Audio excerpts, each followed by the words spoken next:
성경 말씀 창세기 15장 12절 말씀부터 17절 말씀까지 같이 봉독하도록 하십시다. 해질 때에 아브라함이 깊이 잠든 중에 캄캄함이 임함으로 심히 두려워하더니 여호와께서 아브라함에게 이르시되 너는 정령이 알라 내 자손이 인간에서 객이 되어 그들을 섬기겠고 그들은 400년 동안 내 자손을 괴롭게 하리니 그 섬기는 나라를 내가 정치할지며 그 후에 내 자손이 큰 재물을 이끌고 나오리라. 너는 장수하다가 평안히 조상에게로 돌아가 장사될 것이요 내 자손은 4대 만에 이 땅으로 돌아오리니 이는 아무리 족속의 죄악이 아직 관명치 아니하느니라 하시더니 해가 져서 어두울 때에 연기나는 풀무가 보이며 타는 벽불이 쪼갠 고기 사이로 지나가라. 아멘.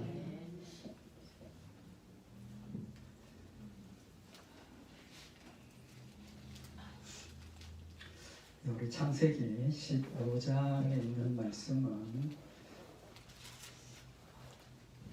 두려워하는 아브라함을 하나님께서 찾아오셔서 아브라함에게 주셨던 약속 두 가지죠. 믿음의 후손들과 가나안 땅을 주시겠다고 하신 그 두 가지 약속을 다시 한 번 더 확인시켜 주시는 내용입니다.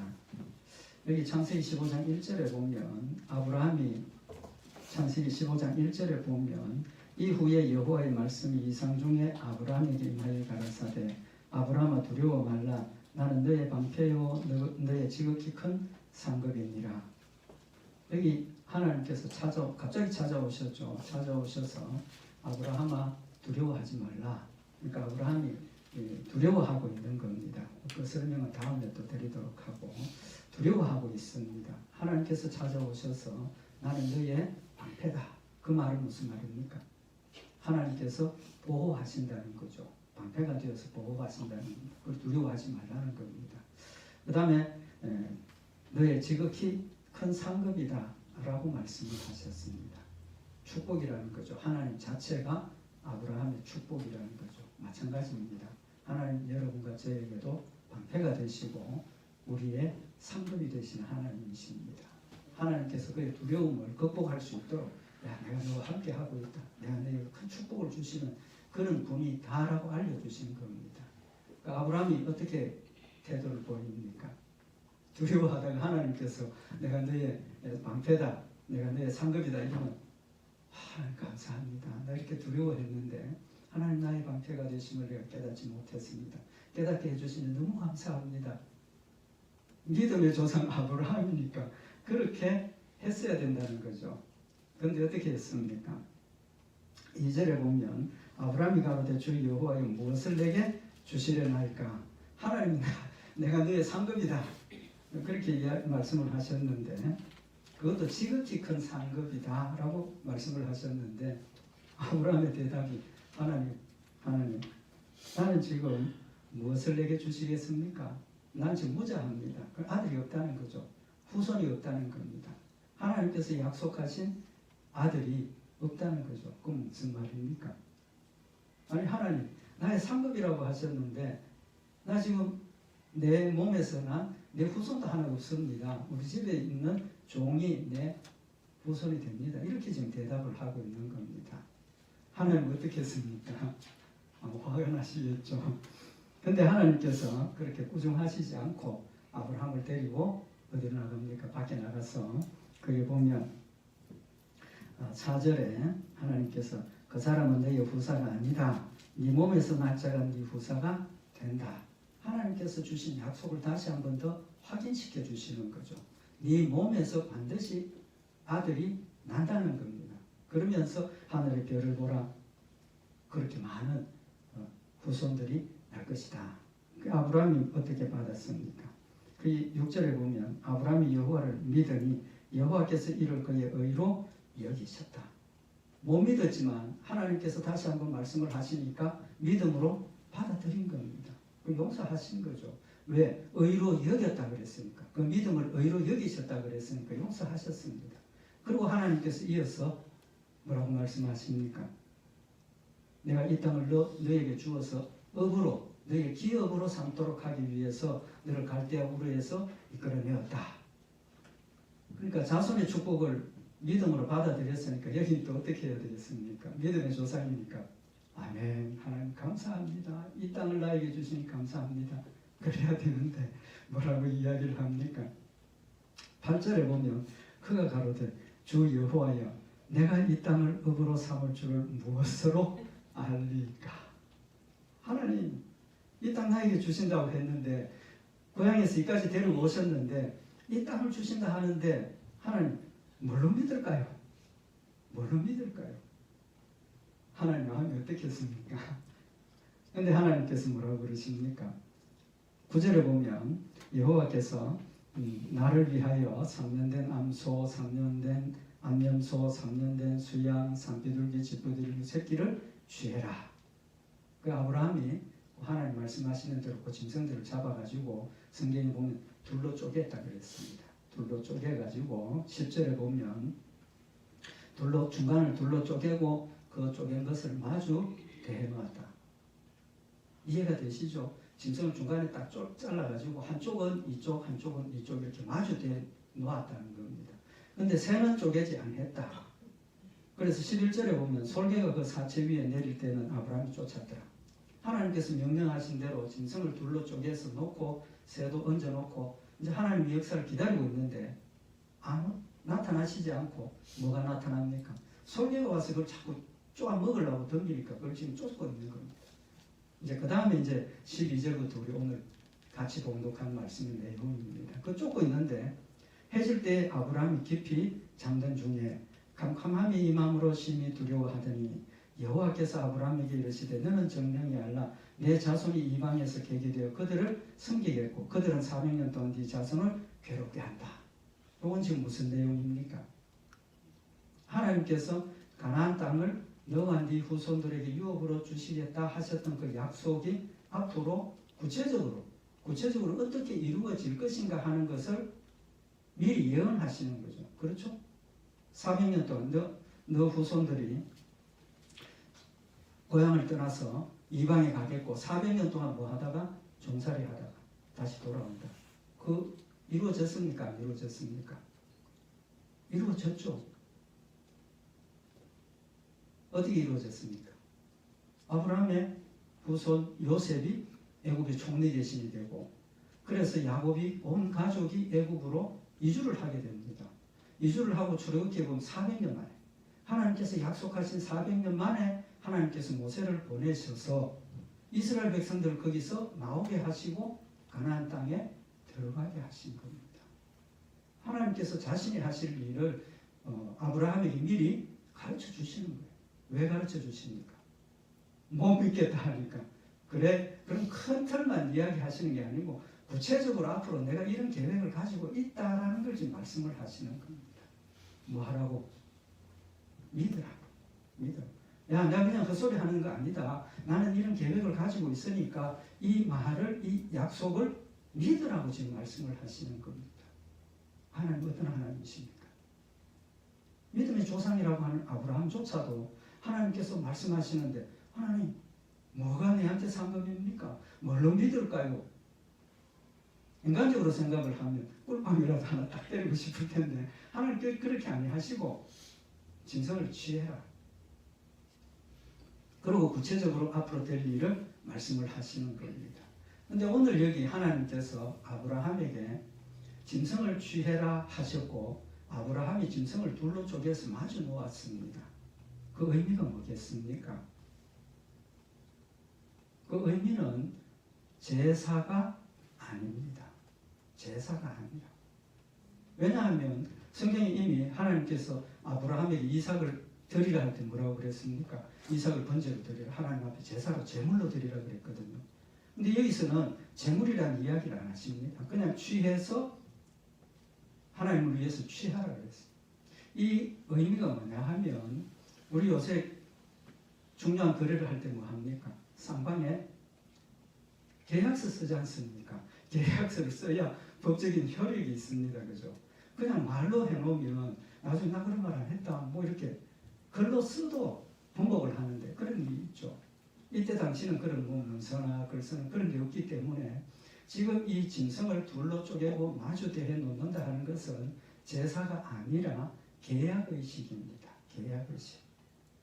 그래서 쌍방이 어떤 조건을 가지고 계약을 합니다. 그러면 짐승을 잡아서 둘로 딱 쪼개서 이렇게 마주대해 놓고 계약하는 쌍방이 그 사이를 지나가게 되는 겁니다. 지나가면 계약이 성립이 되는 거예요. 그 의미가 뭐냐 하면 서로 계약한 그 계약을 내가 지키지 않으면 어떻게 되겠다? 둘로 쪼개진 짐승처럼 나 죽어도 좋다. 목숨을 건 계약입니다. 목숨을 건 계약. 죽어도 좋다. 근데 오늘 여기 17절에 보면 아브라함이 잠이 들어서 해가 지고 잠이 들었는데 해가 져서 어두울 때에 연기 나는 풀무가 보이며 타는 횃불이 쪼갠 고기 사이로 지나더라. 그날에 여호와께서 아브라함으로 더불어 언약을 세워 가라사대 내가 이 땅을 애굽 땅에서부터 그 큰 강 유브라데까지 네 자손에게 주노니. 타는 횃불이 그 짐승 사이를 지나갔습니다. 이제 설명드린 것 이해가 되시죠? 그러니까 하나님께서 아브라함에게 내가 이 땅을 내 후손에게 법으로 준다. 못 믿으니까 그래 그럼 계약하자. 내가 정식 계약을 하면 짐승 마음대로 잡아서 놓고 타는 횃불이 그 사이를 지나갔습니다. 그럼 아브라함하고 계약이 성립이 되려면 뭐가 남았습니까? 아브라함도 계약의 당사자이지 않습니까? 그럼 그 사이를 누구도 지나가야 됩니까? 아브라함도 지나가야 되는 겁니다. 지나가야 계약이 정상적으로 이루어지는 거죠. 근데 아브라함이 지나갔습니까? 안 지나갔습니까? 안 지나갔잖아요. 타는 횃불은 누굽니까? 하나님이십니다. 하나님만 지나가시고 계약이 성립이 된 겁니다. 그 의미는 뭡니까? 설명 안 드려도 아시겠죠? 이 계약의 책임은 누가 진다는 겁니까? 하나님만 지신다는 겁니다. 하나님만 지신다는 것입니다. 이게 오늘 창세기 15장에 있는 이 말씀의 핵심입니다. 근데 이 말씀을 통해서 하나님께서 우리에게 주시는 교훈이 공의로우신 하나님, 공의로우신 하나님. 또 그 공의의 의미가 사랑이라는 것을 지금 우리에게 교훈하시는 말씀입니다. 오늘은 하나님의 그 공의에 대해서 좀 말씀을 상고를 하도록 하십시다. 오늘 여기 하나님과 아브라함이 지금 언약을 했는데 하나님께서 앞으로 어떻게 하겠다라고 말씀을 하시고 말씀하신 그 내용, 과정이 13절에 보면 여호와께서 아브라함에게 이르시되 너는 정령이 알라 네 자손이 이방에서 계기되어 그들을 섬기겠고 그들은 400년 동안 네 자손을 괴롭게 하리니 그 섬기는 나라를 내가 징치할지며 그 후에 네 자손이 큰 재물을 이끌고 나오리라. 근데 하나님께서 아브라함에게 가나안 땅을 주셨습니다. 그죠? 약속하셨습니다. 제가 생각할 때는 이방으로 쫓아보내가지고 400년 동안 종살이 하다가 데려오시는 것보다 어차피 아브라함이 지금 와서 그 땅에 정착을 했습니다. 그죠? 그러면 하나님께서 계속해서 아브라함이 그 땅에 살면서 그 땅을 정복해 가는 것이 더 좋지 않겠습니까? 인간적으로 생각할 때. 더 좋을 것 같아요. 근데 애국으로 보내서 400년 동안 종살이 하도록 만드셨어요. 종살이 하도록. 왜 그랬겠습니까? 징계겠습니까? 하나님의 징계. 죄에 대한 벌. 그렇게 생각할 여지가 있습니다. 그죠? 뭐가 제일 큰 문제입니까? 하나님께서 지금 아브라함에게 내가 너 아들 주겠다. 못 믿었잖아요. 하나님께서 이 땅을 내게 주겠다. 뭘로 믿을까요? 불신앙입니다. 그죠? 그럼 그 불신앙에 대한 징계로 하나님께서 보내셔가지고 후손 400년 동안 고생하도록 만들었다. 그건 아니라고 생각을 합니다. 그건 아니라고 생각을 해요. 왜 그렇습니까? 못 믿겠다고 했으면 그냥 하나님께서 꿀밤 한 대 탁 때리고 야, 이 녀석아 못 믿어.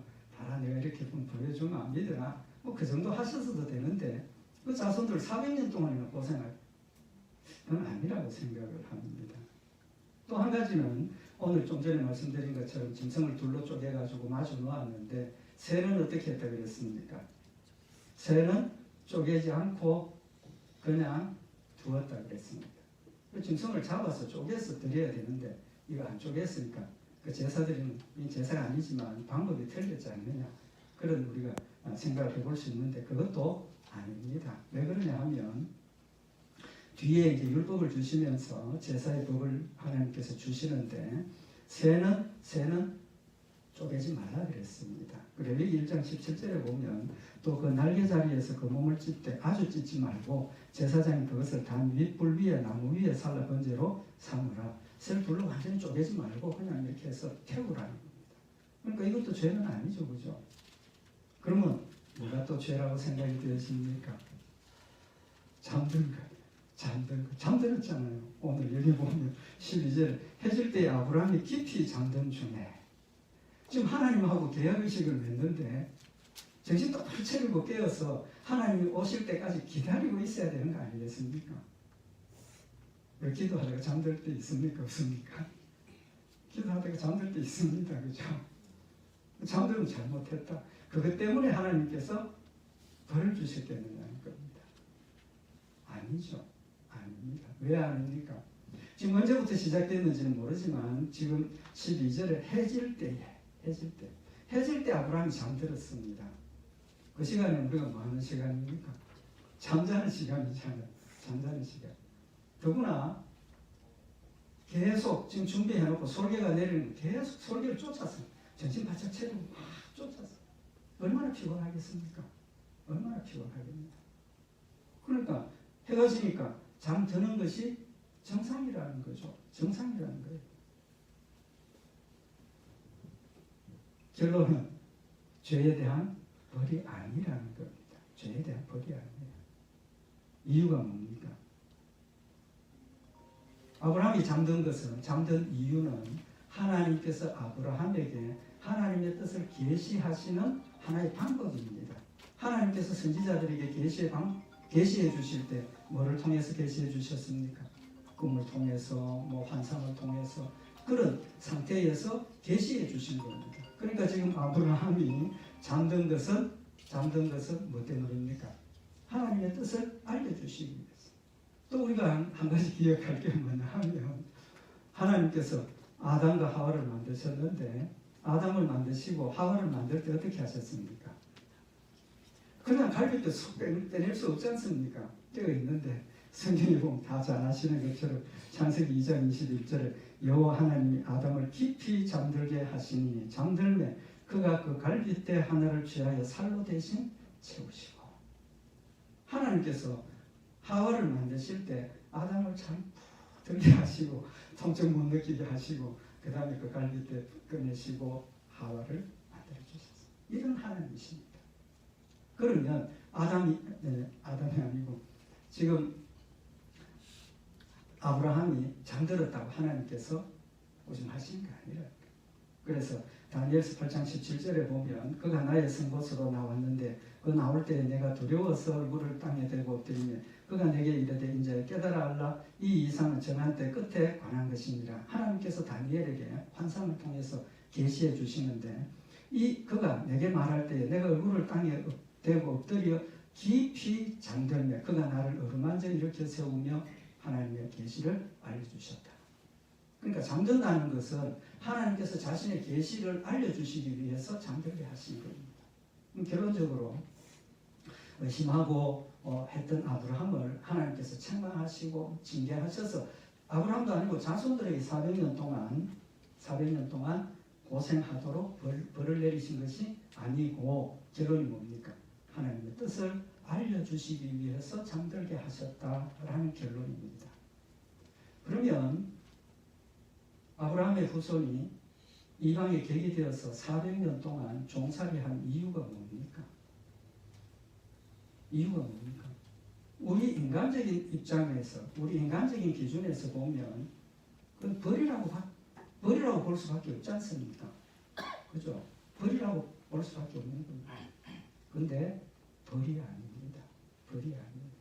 그 이유는 다음 주에도 말씀을 살펴보도록 하고, 아브라함의 죄도 아니고 그들의 죄 때문에 벌받은 것이 아니라는 겁니다. 신명기 9장 4절에 보면 이스라엘 백성들이 가나안 땅에 들어갈 때 그 땅 입구에서 하나님께서 이스라엘 백성들에게 미리 깨우쳐 주십니다. 뭘 깨우쳐 주십니까? 이스라엘 백성들이 가나안 땅에 들어가서 그들의 풍족한 것을 자기들이 소유를 하면 뭐 했다? 우리가 착하게 하나님 말씀 잘 듣고 믿음으로 순종 잘해서 축복해 주셨다. 그렇게 생각할 수도 있다는 거죠. 그런데 신명기 9장 4절에 보면 네 하나님 여호와께서 그들을 네 앞에서 쫓아내신 후에 네가 심중에 이르기를 나의 의로움을 인하여 여호와께서 나를 이 땅으로 인도하여 들여서 그것을 얻게 하셨다 하지 말라. 우리도 뭐 좀 잘 되면 내가 신앙생활 잘했더니 하나님 열심히 섬겼더니 기도 열심히 했더니 하나님께서 들어주셨다. 맞습니다. 맞습니다. 열심히 밀어달리고 하나님을 찾고 하나님 약속하셨으니까 주십니다. 근데 그것이 자랑할 일은 아니라 자랑할 일은 아니라. 근데 오늘 여기 이스라엘 백성들에게 너희가 들어가서 하나님께서 이 축복된 가나안 땅을 젖과 꿀이 흐르는 땅을 우리에게 주신 것은 우리가 의로워서 주셨다. 그런 이야기 하지 말라라고 지금 말씀을 하고 계십니다. 이유를 말씀을 하셨는데 실상은 이 민족들이 악함을 인하여 여호와께서 그들을 네 앞에서 쫓아내시니라. 너희의 의로움 아니다. 왜 그들을 쫓아낸다는 겁니까? 실상은 이 가나안 땅에 살고 있는 족속들이 악하기 때문에 이 민족이 악하기 때문에 쫓아내신다는 겁니다. 또 신명기 9장 5절에 네가 가서 그 땅을 얻으면 너희의 의로움을 인함도 아니며 네 마음이 정직함을 인함도 아니요 이 민족들이 악함을 인하여 내 하나님 여호와께서 그들을 내 앞에서 쫓아내시니라. 그들이 악하기 때문에 벌받아서 쫓겨난다는 걸 지금 말씀을 하고 있는 겁니다. 오늘 하나님께서 가나안 민족들이 악하다는 걸 말씀을 하셨습니다. 그렇죠? 악하기 때문에 쫓아낸다는 겁니다. 그러면 지금 아브라함이 하나님께 환상을 받고 아브라함이 지금 가나안 땅에 간 그때 가나안에 살고 있던 족속들이 선한 사람들입니까? 선한 사람입니까? 아니죠. 뭐가 죄입니까? 하나님을 모르고 하나님을 믿지 않는 게 죄입니다. 그죠? 근데 하나님 전혀 모릅니다. 우상 숭배하고 육신의 정욕대로 살고 그렇게 살고 있다고. 그때도 죄가 있었다는 겁니다. 그때도 죄가 있었어요. 그럼에도 불구하고 그때 죄가 있었음에도 불구하고 굳이 400년 동안 하나님께서 이스라엘 백성들을 애국으로 보내어서 고생할 이유가 뭐냐는 겁니다. 오늘 이 본문 말씀에 그 이유를 명확하게 지금 밝혀주고 계십니다. 오늘 이게 창세기 15장 16절에 내 자손은 4대 만에 이 땅으로 돌아오리니 이는 이스라엘 백성들이 가나안 땅을 떠나서 이방 애국으로 내려가서 4대 만에 돌아오는 이유는 아모리 족속의 죄악이 아직 관념치 아니함이니라. 이유가 그때도 죄인이었고 지금도 죄인인데 400년 동안 하나님께서 내려보내시는 이유는 그들의 죄악이 관념치 아니하기 때문에. 관념치 않다는 뜻이 뭐냐 하면 히브리 원어의 의미는 완전하다, 충만하다 그런 뜻입니다. 그러니까 정확하게 해석을 하면 아직 아모리 족속의 죄악이 벌받을 만큼 충만하지 않다는 겁니다. 충만하지 않다. 무슨 뜻인지 아시겠죠? 하나님께서 죄를 심판하시는데 무조건 똑같이 그냥 막 심판하시는 하나님이 아니라는 겁니다. 아니라는. 그들의 죄악이 자기들이 살던 고향을 빼앗길 만큼 죄악이 번성해지고 죄악이 충만해지면 그때 내쫓아내신다는 겁니다. 예수님도 같은 말씀을 하셨습니다. 마태복음 23장 32절에 보면 너희가 너희 조상의 양을 채우라. 서기관들이 바리새인들 예수님 믿지 못하고 뭐 위선적으로 살고 뭐 이렇게 하니까 예수님께서 서기관과 바리새인들에게 너희가 너희 조상의 양을 채우라는 무슨 여기 양은 무슨 뜻입니까? 죄의 양을 채우라. 죄 있다고 무조건 증거하시고 죄 있다고 그냥 멸망시키시는 게 아니라 그들의 죄가 멸망당할 만큼 충만하면 하나님께서 치신다는 겁니다. 데살로니가전서 2장 16절에도 우리가 이방인에게 말하여 구원 얻게 함을 저희가 검하여 자기 죄를 항상 채우매 노하심이 끝까지 저희에게 임하였느니라. 계속해서 하나님 경고하시고 회개할 것을 촉구하셨지만 받아들이지 않고 자기 죄를 항상 채웠다. 회개하지 않고 자꾸 죄를 쌓아간다 그 말입니다. 로마서 2장 5절에도 다만 네 고집과 회개치 아니한 마음을 따라 진노의 날 또 하나님의 의로우신 판단이 나타나는 그 날에 임할 진노를 네게 쌓는도다. 하나님 우리에게 주신 게 뭡니까? 회개의 축복을 주신 겁니다. 우리 똑같이 죄 범합니다. 똑같이 죄 범한다. 그렇지만 믿지 않는 사람들하고 우리하고 차이는 뭡니까? 내가 죄를 범했을 때 성령님께서 말씀으로 내 죄를 깨닫게 하시고 깨우쳐 주셨을 때 또 똑같은 죄를 범할지라도 그 순간에 나의 죄를 인정하고 하나님 앞에 하나님 나 잘못했습니다. 용서해 주십시오. 회개하면 어떻게 한다 그랬습니까? 죄 잊어버리신다 하셨지 않습니까? 죄 사라져버린다고 하셨지 않습니까? 평생 저도 살면서 수많은 죄를 범했지만 기억나는 것 하나님 앞에 회개한 죄는 나한테 있습니까? 없습니까? 없습니다. 없어요. 왜? 하나님 용서하셨기 때문에.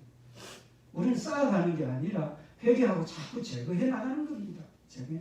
그래도 남는 건 어떻게? 심판대 앞에 섰을 때 하나님께서 내가 예수 그리스도를 믿었기 때문에 남아있는 죄를 용서해 주시는 겁니다. 용서해 주시는 거예요. 믿지 않는 자들의 죄는 그들은 회개할 여지도 없고 회개하지도 않았기 때문에 자신의 죄를 계속 쌓아가다가 심판대가 되면 하나님 앞에 서서 지옥 갈 수밖에 없다는 겁니다. 오늘 하나님께서 여기 가나안 땅에 아브라함의 후손들을 이방으로 보내시는 이유는 하나님의 공의를 보여주시는 겁니다. 공의가 뭡니까? 죄를 벌 주고 잘한 것은 상 주고 그게 공의잖아요. 공의가 없으면 어떻게 됩니까? 임금님이 기분에 따라서 임금님 기분에 따라서 뭐 기분 나쁘면 착한 사람도 감옥에 넣어. 악한 사람도 옆에 세워서 영의정 좌의정 세워. 그게 공의가 없는 거예요. 공의가 없다. 공의라는 것은 죄에 대해서 명확한 기준을 가지고 죄 지은 대로 벌 주고 잘한 것은 상 주고 그게 공의지 않습니까? 그게 공의예요. 내가 가까운 사람, 내가 좋아하는 사람 무조건 용서해주고 죄 없다고 막 덮어주고 그게 아니라는 겁니다. 하나님의 공의는 철저하게 죄의 분량을 따라서 하나님께서 심판하시는 하나님이시라는 걸 우리한테 보여주시는 겁니다. 오늘 여기 창세기 15장 17절에 쪼갠고기 사이로 타는 횃불만 지나갔다 하는 그 의미는 무슨 의미입니까? 하나님께서 우리의 죄를 하나님이 책임지신다 하셨지 않습니까? 어떻게 책임지셨습니까? 예수를 보내주셨잖아요. 예수님을 이 땅에 보내셔서 십자가에 못 박혀 죽게 하심으로 내 죄를 예수님이 대신 지셨습니다. 하나님께서 여러분과 저의 죄를 용서하신 것이 그냥 하나님께서 창세전에 나를 택하셨기 때문에 그 사랑 때문에 무조건 용서한 게 아닙니다. 아니에요. 죄의 삭은 뭐라고 그랬습니까? 사망이라고 그러셨지 않습니까? 만약에 하나님께서 전지전능하시고 주권자십니다. 하나님께서 창세전에 택한 백성들을 심판 때 내가 너를 택했으니까 오른편, 택함받지 못한 사람 왼편, 오른편에 있는 사람 내가 천국 데려가겠다. 할 말 있습니까? 없습니까? 할 말 없지 않습니까? 왜? 심판주는 하나님이시니까 하나님 뜻대로 하시는 겁니다. 예수님 인간을 보내셔서 내 대신 십자가에 못 박혀 죽게 하시지 않더라도 얼마든지 하나님께서 나를 택하시고 천국 데려가실 수 있습니다. 있다고. 그럼에도 불구하고 하나님은 예수님을 나와 똑같은 인간으로 이 땅에 보내셨습니다. 인간으로 보내셨다. 인간으로 오신 예수님을 안 믿으면 그건 하나님을 못 믿는 겁니다. 하나님 못 믿는 거예요. 인간으로 오신 예수님 왜 오셨습니까? 내 죄를 대신해서 죽으시기 위해서. 죄의 삭은 사망이라고 하신 그 사망을 내가 죽어야 하는데, 내가 지옥 가야 하는데 예수님께서 대신 지옥에 가시고. 우리 주기도문에는 예수님 지옥에 가셨다는 표현이 없습니다. 그죠? 영어 주기도문 나중에 한번 찾아보세요. 예수님이 내 죄를 대신 지시고 죽으셨습니다. 하나님께서 그냥 용서하실 수 있음에도 불구하고 예수님 이 땅에 인간으로 보내셔서 죽게 하신 이유가 뭡니까? 공의잖아요. 공의. 죄에 대한 싹을 철저하게 찾으시고 죄에 대한 보상을 철저하게 하시는 하나님이시라는 사실을 지금 우리에게 밝혀주고 계시는 겁니다. 예수님 죽으실 때 그냥 편안하게 죽으셨습니까? 아니지 않습니까? 마태복음 26장 37절에 보면 베드로와 세베대의 두 아들을 데리고 가실새 고민하고 슬퍼하사. 고민하고 슬퍼하사. 여기 고민했다는 뜻은 괴로워했다는 뜻입니다. 헬라 원어입니다. 괴로워하고 슬퍼하셨다. 그리고 38절에 이에 말씀하시되 내 마음이 심히 고민하여 죽게 되었으니. 예수님 죽음을 앞두고 편안하게 죽으신 게 아니라는 겁니다. 우리가 느끼는 그 죽음의 고통을 똑같이 겪어. 내 마음이 심히 고민한다. 내 마음이 심히 괴롭다는 겁니다. 괴롭고 죽게 되었다. 그러면서 제자들에게 너희는 여기 머물러 나와 함께 깨어 있으라. 얼마나 두렵고 안타깝고 답답하면 그 제자들이 잠잘 거 아시면서도 깨어 있으라고 부탁을 하셨겠느냐는 겁니다. 마가복음 14장 33절에 보면 베드로와 야고보와 요한을 데리고 가실새 심히 놀라시며 슬퍼하사 말씀하시되 내 마음이 심히 고민하여 죽게 되었으니 너희는 여기 머물러 깨어 있으라. 예수님께서 그 죽음의 고통을, 내가 느껴야 할 그 고통을 예수님이 다 당했다는 겁니다. 채찍이 맞으셨지 않습니까? 가시면류관 썼지 않습니까? 침뱉음을 받지 않았습니까? 조롱을 받지 않았습니까? 죄의 삭을 예수님께서 철저하게 갚으셨다는 겁니다. 왜 그렇게 하셨느냐는 겁니다. 십자가는 우리가 흔히들 하나님의 사랑 맞습니다. 내가 죽어야 할 그 죄를 예수님 대신 죽도록 하나님이 보내주셨으니까 그게 하나님의 무한하신 사랑이 거기에 나타나는 겁니다. 그렇지만 그 사랑 이전에 그렇게 안 하시고도 나를 용서할 수 있는데 그렇게 하셨다는 건 뭘 의미를 하는 겁니까? 하나님의 공의가 그만큼 철저하다는 걸 지금 우리한테 교훈을 하시는 겁니다. 공의로우신 하나님을 우리가 잊어버리게 되니까 하나님의 사랑만 생각을 하고 아무렇게나 살아도 괜찮아. 예수 믿고 죄 용서 받았으니까 세상에 그냥 하고 싶은 대로 다 하고 살아. 그런 사람들이 있지 않습니까? 있잖아요.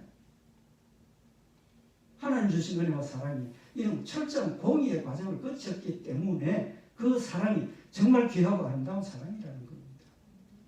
마태복음 5장 17절에 보면 내가 율법이나 선지자나 폐하러 온 줄로 생각지 마라.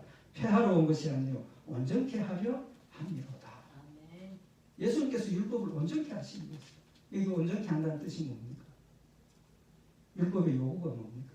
죄의 삭은 사망이라고 하신 그 율법의 요구를 완성하기 위해서 예수님 이 땅에 오신 겁니다. 하나님의 공의를 완전히 하기 위해서 오셨다는 겁니다. 오늘의 말씀은 하나님의 공의를 우리에게 깨우쳐 주시는 말씀입니다. 우리는 할 수 없습니다. 그 공의를 맞출 수 없습니다. 절대로 못 맞춥니다. 그렇지만 그것 때문에 뭐 해야 됩니까?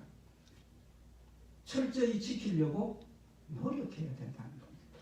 내가 예수 믿고 용서받았으니까 이후로 내 죄 다 용서받으니까 지금부터 내 마음대로 내 살고 싶은 대로 세상 것 누리고 즐기고 세상 그게 아니라는 것이 우리한테 깨우쳐 주시는 겁니다. 하나님을 뜨겁게 사랑하며 하나님 말씀 순종하려고 노력할 수밖에 없습니다. 하나님 은혜가 깨달아지면 하나님 말씀대로 살려고 힘을 쓸 수밖에 없다는 겁니다. 그럼에도 불구하고 사탄은 야 하나님을 사랑하시지 않느냐, 사랑이 하나님이시지 않느냐, 죄는 조금 용서하시지 않느냐, 사탄이 주는 유혹입니다. 하나님 철저하게 공의를 찾으시는 하나님이심을 우리가 다시 한번 기억을 하고 우리가 힘을 다해서 하나님 말씀을 잘 순종할 때 우리가 세상에 빛이 되고 소금이 되고 또 하늘나라에 상을 받는다. 다시 한번 마음에 새겨서 하나님 주신 힘을 하나님 사랑하면 자기를 부인하게 된다 그랬지 않습니까? 하나님 뜨겁게 사랑하고 말씀 가운데 승리하는 복된 역사들이 있기를 바랍니다. 사랑하는 하나님 아버지, 우리를 사랑하셔서 예수님 이 땅에 보내셔서 죄의 값을 대신 치르게 하신 공의의 하나님이심을 또 사랑의 하나님이심을 저희들 마음속에 다시 한번 새기는 시간이 되게 하시고 하나님을 뜨겁게 사랑하여서 의무가 아니라 하나님의 사랑에 감사하고 감격하여서 사랑으로 하나님의 말씀을 순종하고 하나님을 섬기고 승리한 저희들 되도록 좀 축복하여 주시옵소서.